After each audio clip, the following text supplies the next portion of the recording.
Good morning. Today we are going to talk about symbolic interactionism as a part of Unit 4 of Introduction to Schools of Sociological Theory.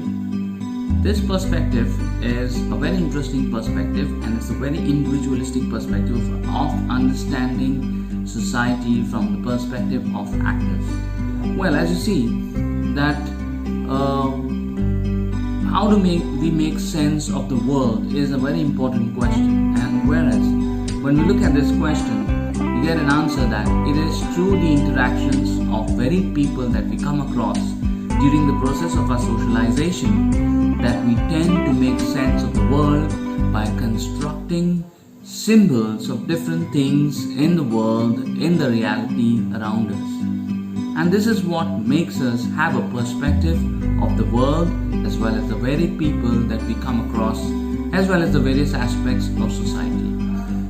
So, with this very brief introduction, let me take you to the term symbolic interactionism was coined by Herbert Blumer in his article Men in Society. Man identifies a common set of symbols and understanding passed by people in a group. These common set of symbols make it possible for child to understand the social environment. Therefore, thus, the idea of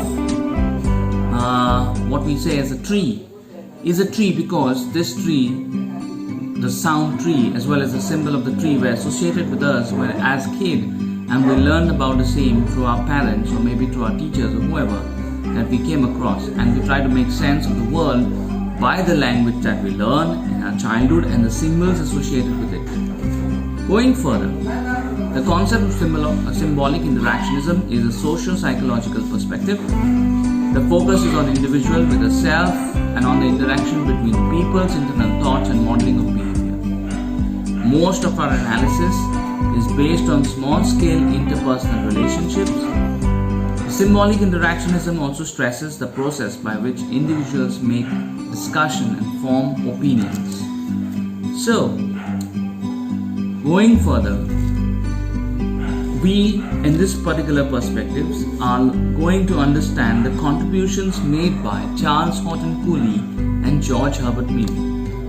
And both of these specifically talk about how the self is developed, how the self is constructed, and in this we learn that how ourself, our perception of ourselves as well as the perception of the society around us is built around diverse interactions that we have with varied people across time and space.